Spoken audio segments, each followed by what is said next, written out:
Welcome to Beneath the Wing. Just like air passing over the wing of an aircraft provides lift, the people we meet can also give us lift in life by sharing their stories of strength and success, connecting us all. Beneath the Wing explores the stories of those connected with the Minnesota Air National Guard's 133rd Airlift Wing with a little humor and learning along the way. I'm your host, Wing Command Chief Mark Legvold. Joining me today on Beneath the Wing is Captain Joe Girtz. He's currently the Detachment Commander of the 210th Engineering Installation Squadron. But before that, he actually started out as an enlisted person in the same organization, which I'm super interested in. Before we get started, since this is the first recording of Beneath the Wing, let me tell you a little bit about why we're doing this and what the purpose of Beneath the Wing is. The place we work and serve is pretty special to a lot of us.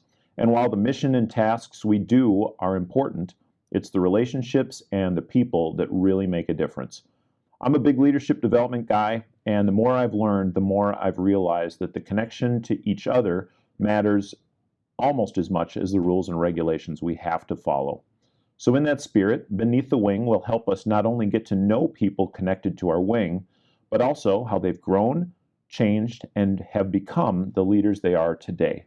So, Captain Girtz, thanks for joining me today. Thanks, Chief. And being the first of many stories we get to highlight. I'm excited. Thanks for having me. Absolutely. So I mentioned in your introduction that you used to be enlisted. Now that you've been a commissioned officer for about 9 years? That's correct, yeah. What's the difference and why did you choose to leave the enlisted force? Well, obviously, being an officer, there's a lot more, I'll say, different type of responsibility. I think there's responsibility no matter what rank you're at or what level. Ultimately, I chose to cross into the commissioned world from enlisted because I felt like I had the ability to make a bigger difference and a bigger impact on my organization as an officer. So, instead of working at the person level, I decided to get into the process level and work into the strategic level planning and processing. So when you talk about moving away from the person level and into the process level, you still do a lot of people kind of work, don't you? For sure. And in fact, it's funny that my initial thought process was to get into the process and think about strategic planning and operational level planning.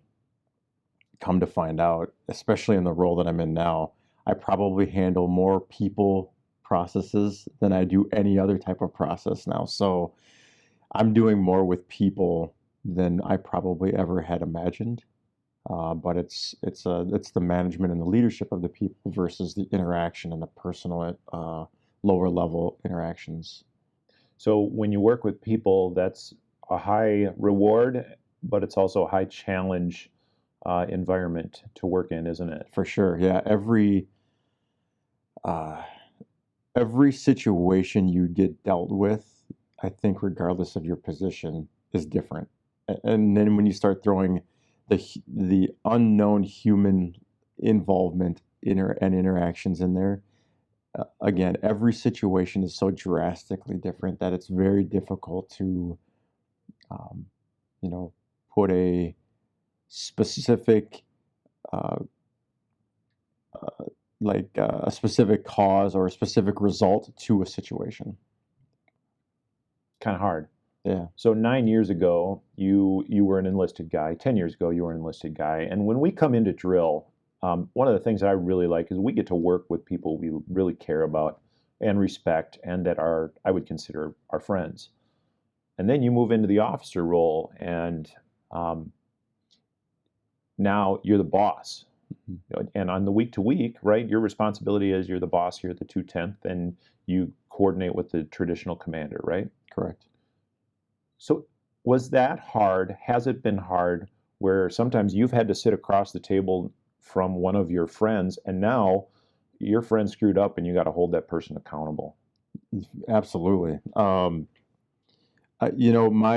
leadership style is such that I like to keep things lighthearted. I like to make sure that people understand that I care about them as individuals. We've all, or many of us, have been through the 4 lenses trainings. I like to say that I'm a blue in denial. I went through the four lenses training and thought for sure I wasn't orange, which is a go seat of your pants, go with the flow, whatever happens, happens, and you're good to go with everything. But as we went through the training, I ended up becoming more self-aware of the fact that I'm a blue, which is feelings-based and cares about how people feel and their emotions. And I like to make sure that I stay true to myself and make sure that I'm fully aware of the repercussions of the conversation that are happening in front of me. I also like to let people know that, we're all humans, and I'm the same person now as I was back then. And the rank that's on my chest now, but lapel versus sleeve earlier in the career, might change the level within the organization, but it doesn't change the individual that I am. And actions are actions, regardless of rank and regardless of position. If you mess up, you have to face those repercussions of those actions. But subsequently, or additionally, if you do well, regardless of your rank, you're going to be rewarded for that as well. Mm-hmm. So self-awareness, you mentioned self-awareness, and it's good. There are a lot of different tools out there that we can use, and the four lenses is one. And I'm a blue, so I'm really people-based, but I've had to be reflective and think a lot.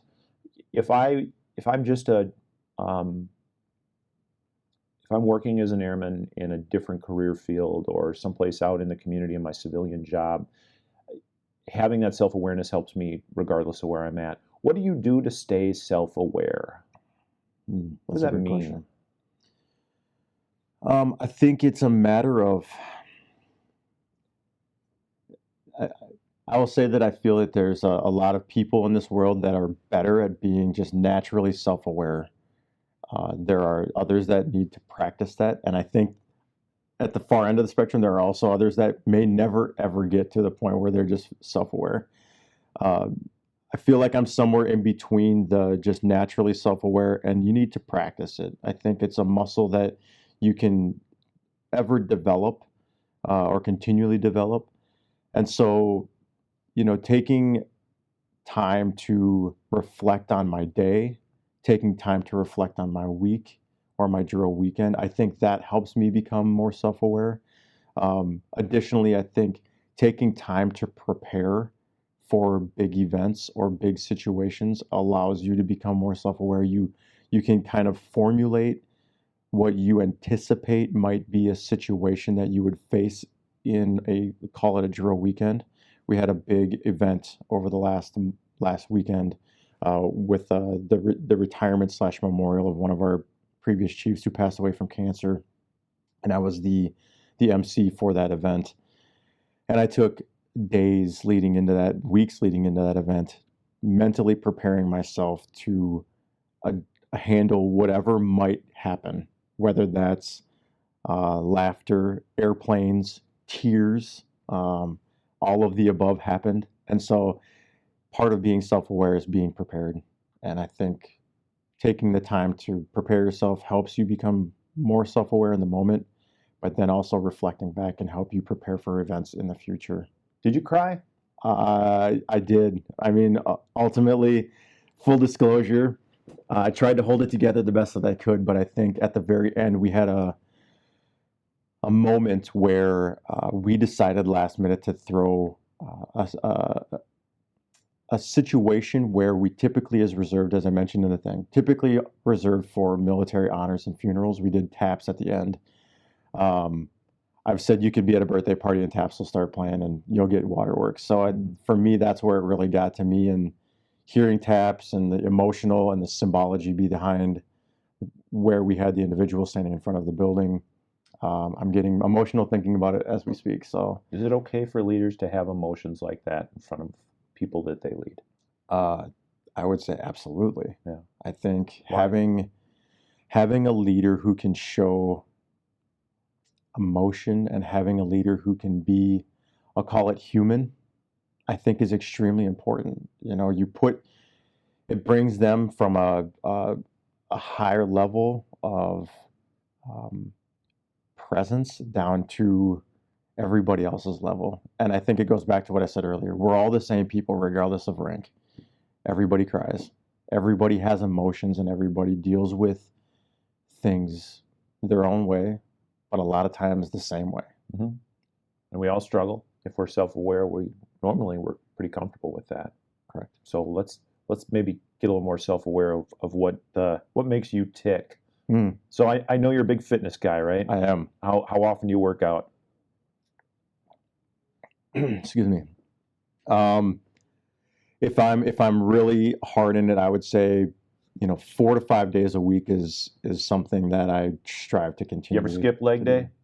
You can't skip leg day. Okay. Legs are a foundation. Just like the people of the wing, you have to have a good baseline. You have to have a good foundation to support growth. Okay. So what's the junk food that makes you feel like you need to do 2-a-days? Golly. What's your go-to? I'm a cookie monster. I really am. A good chocolate chip cookie. There's nothing better than a good chocolate chip cookie for me. I'll delve into some pizza every once in a while, but chocolate chip cookies. That's my vice. I don't blame you. Me too. Yeah. Okay, so let's talk history. Winston Churchill used to have a Manhattan made with scotch instead of a bourbon. If you were sitting with Winston Churchill in his study, and I can kind of picture this, smoke-filled environment because he's smoking his cigar. Many leather-bound books. Rich of mahogany. Exactly. Absolutely. And you had a chance to sit and chit-chat with Winston Churchill and enjoy a Churchill Manhattan. What question would you ask him, and what do you think his response would be? So, full disclosure, I am a history buff, but I also, Winston Churchill, I knew immediately coming into, this topic. You gave me a little bit of a snippet of, hey, I might ask you this question. So I had to do a little bit of thought process. And I knew Winston Churchill historically has been known as one of the best public speakers in history, specifically when it came to, speaking to British Parliament and talking to soldiers during World War I, World War II. And so, I think if I had to ask him the question, how do you become a good public speaker? Because I think to be a good leader, part of being a good leader is being able to communicate well and efficiently and succinctly and clearly to your I'll call it airmen, but your audience.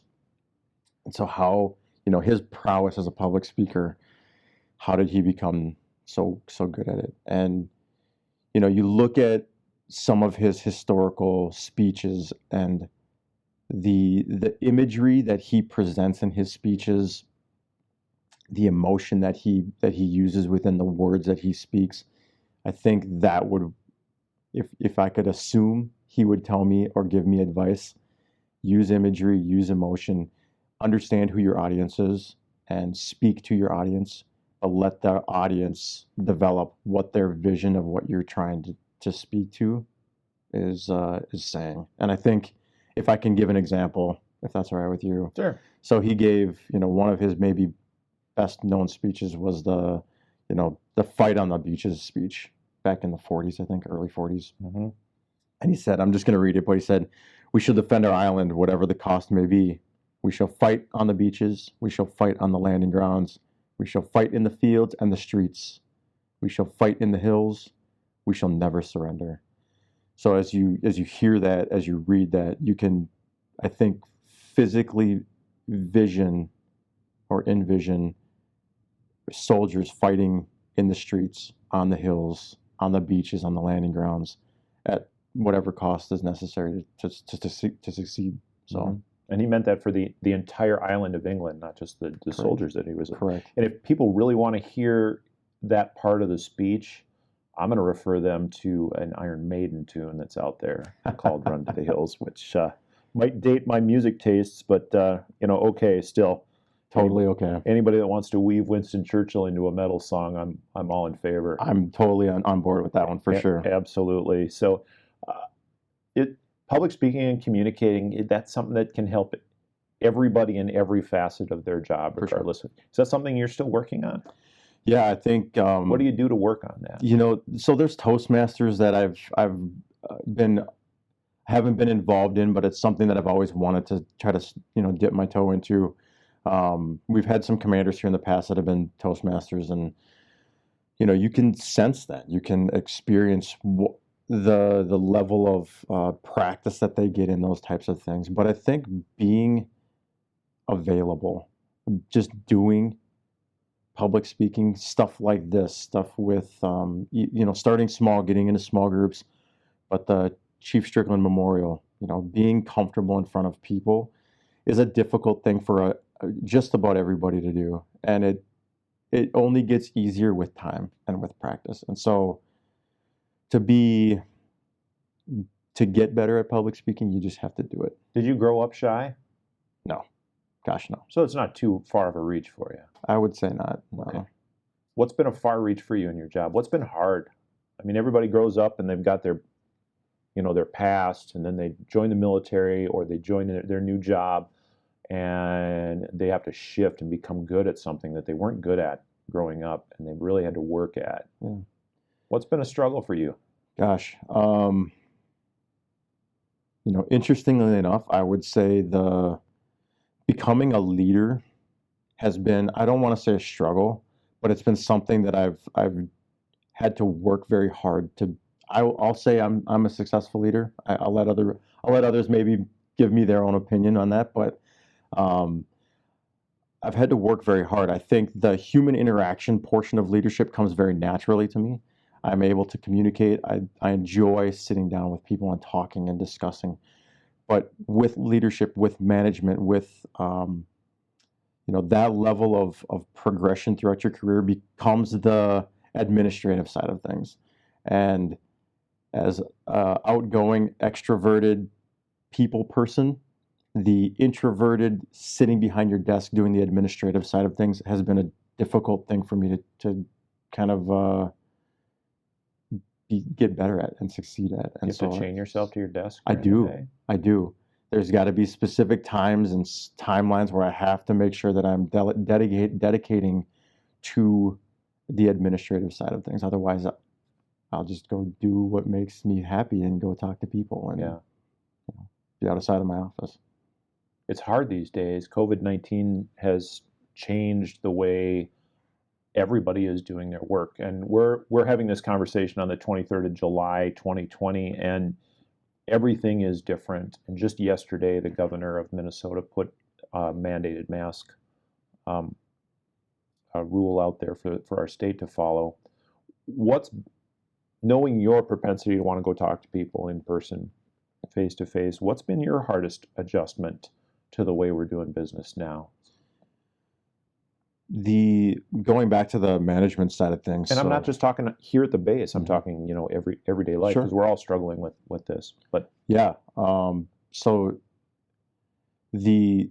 from a work perspective, I would say one of the biggest changes is having to try to figure out that whole telework process. Wasn't something that I was accustomed to. However, I can say that it's been a successful transition, because being on a telework side of things, you want to be respectful of everybody's time, and so you become more efficient in your direction.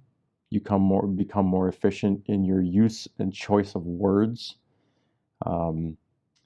Instead of opening up a conversation for anybody to just talk, you realize you have to specifically call out people. Otherwise, everybody's talking all over themselves because they don't have that eye-to-eye contact. Okay, you're going to talk, I'm going to talk, now it's your turn. You have to physically call people out. And so, there's some efficiencies that have been earned and gained through the telework process. Okay, so how about at home? What's been the big adjustment? I've got some young kids. How many? So I've got two young kids that are 6 years old, twins, boy and girl. And trying to communicate to them what all of this is like or what this means, I think, is a struggle. Why do people wear masks? What's this COVID? What's the corona? All of those things that trying to communicate that to a young person is sometimes difficult. And so for me, trying to make sure that I'm communicating why masks are important and why we do what we do, why we're keeping the distance, and trying to make sure that that's just part of their instilled part of life now versus something where we just have to do for a little bit of time. Mm-hmm. We talk about generational shifts, and the greatest generation was defined by World War II and the end of the Depression. Correct. Do you think that this is something that is going to define your kids' age into a completely different generation that has a different set of norms? And what do you think that's going to look like? Man, that's, I guess, crystal ball question, right? What is the future going to look like? If we could all predict what it was going to look like, I think we'd all be, well, obviously richer, right? We'd all be much more richer than we are. But I would say this has undoubtedly been a moment in our history that is going to change the way that we operate. It's new, but I think it's a long-lasting practice. It's something that we're going to have to just get used to. Mm-hmm. I think that if we could look 10 years down the road and see how the actions that have been taken by the government and by our social world with respect to the coronavirus and COVID is going to drastically alter what our children and our grandchildren are probably going to look like, mm-hmm. and how they're going to operate. And I think it's there's a lot of different factors to that. There's the school factor with, my kids were in kindergarten when finishing up their first year of school, and then all of a sudden they were forced to go to homeschool, which takes them away from their social friendships with their kids, which is, in my opinion, one of the biggest misses when it comes to keeping kids out of school. I completely understand the purpose behind it, and the safety of the kids is the most important thing, and the teachers. But you're missing a big portion of that social development. Mm-hmm. And so it'll be interesting to see how the future shapes if we continue down this same path. Yeah, having been in public education for 10 years before I came out to the base full time, I have absolutely no idea how I would teach a classroom full of kindergartners or sixth graders. Sixth graders might be a little easier, but how do you do the social interaction part of what school is really all about? When we had the state activation and we went from having virtual drills for 3 months, and now suddenly everybody was here. I walked through the back bay of the 210th here, and I saw everybody was here, and they were talking and playing cards and doing some training, and it looked like drill weekend, but you could definitely tell these people are here and they care about one another, and they're just happy to be together again, mm-hmm. even though the circumstances were awful. So I think things are going to change. Hey everybody, Tech Sergeant Jesse Todd here. I'm one of the newest production recruiters at the 133rd.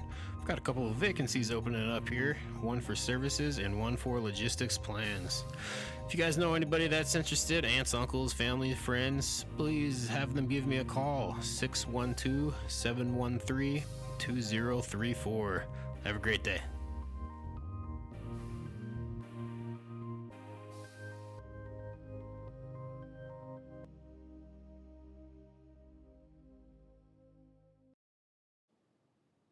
Okay, we're picking up where we left off with Captain Joe Girtz, the Detachment Commander of the 210th Engineering Installation Squadron, and he agreed to sit down with me today and talk a little bit about his experiences as an officer and as a former enlisted member here at the 133rd Airlift Wing in the Minnesota Air National Guard.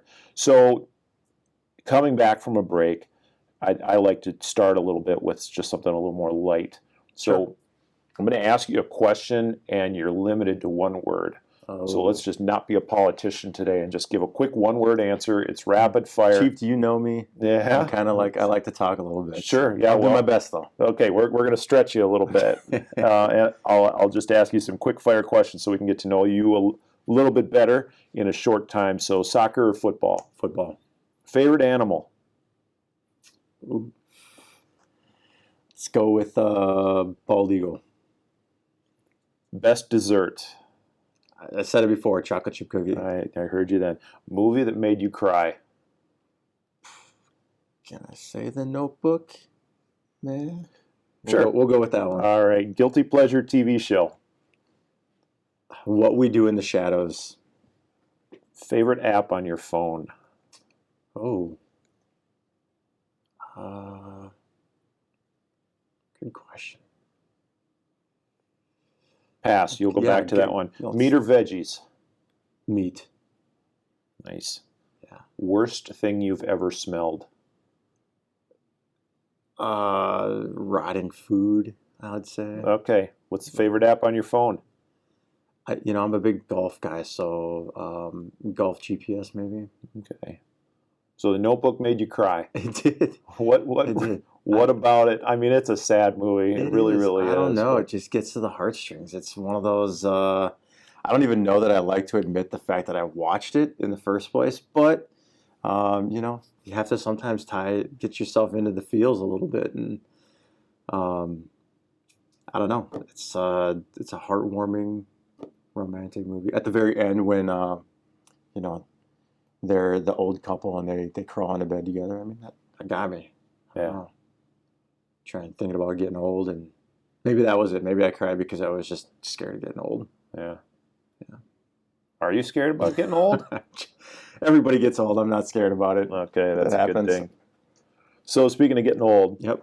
I want to go back to when you enlisted, because Sure. I looked at your timeline, and it's kind of interesting. You're getting to be one of the old people out here at the base. Thanks. Yeah, no problem. I'm older than you, which I guess we're okay with that. But you raised your right hand and first enlisted right before the planes hit the World Trade Center. And then you went to basic training right after. Correction. Tell me. I went to basic training, left for basic training right before. Okay. And I tell this story almost on a regular basis because it's still one of my, one of the biggest memories I'll probably ever have, as maybe 9/11 is for a lot of people, right? Those that went through it can probably tell you the exact moment in time, where they were at, what they were doing. For me, I was in basic training when 9/11 hit. And so at the time I was a dorm chief for my flight, and we were outside doing morning PT. And I remember vividly thinking or visualizing we were doing push-ups on the ground, and I have my flight facing me with my back towards our drill instructors, and my back is to the dormitories. And my flight was the last flight of all of them, and there was probably 12 to 15 other flights to my left.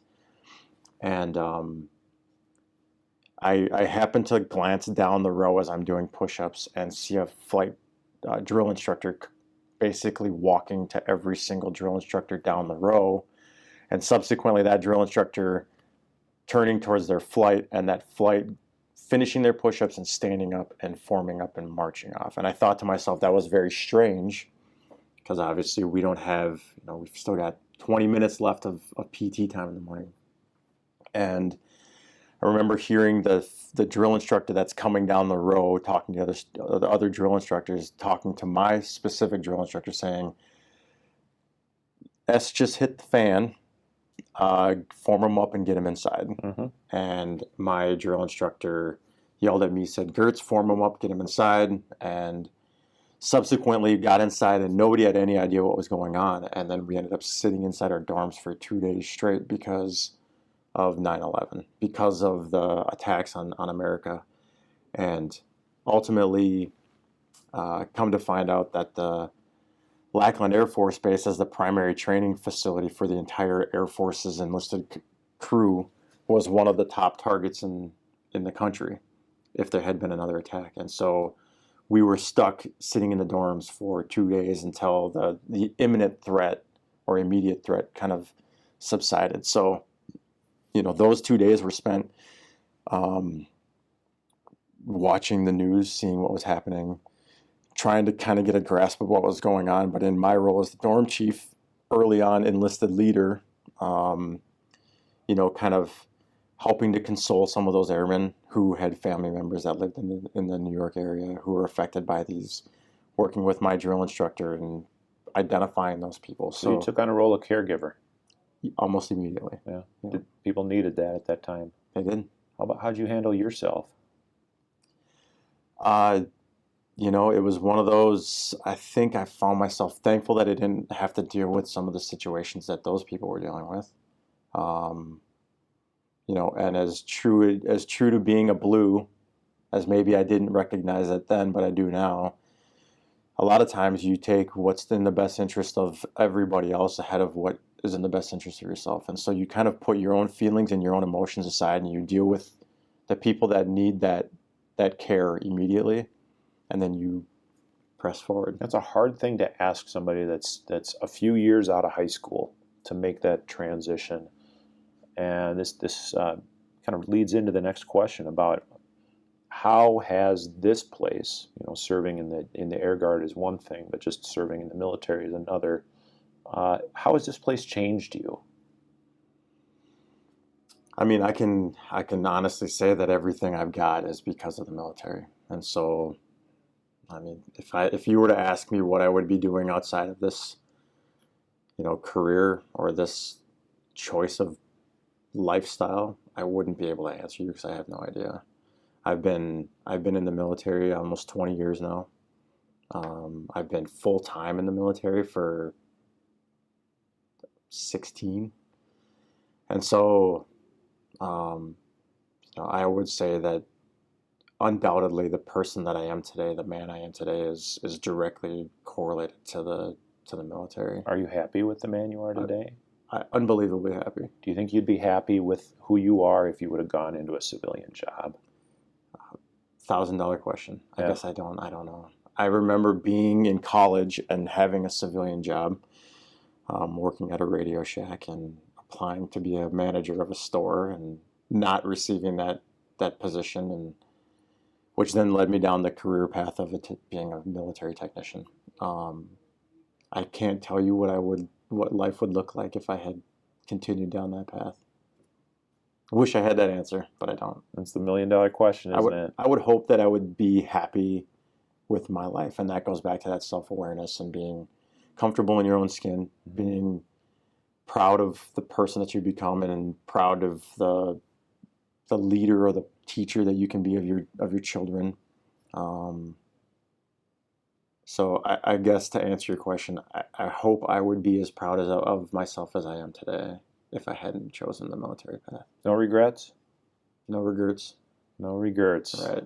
Good one, for sure.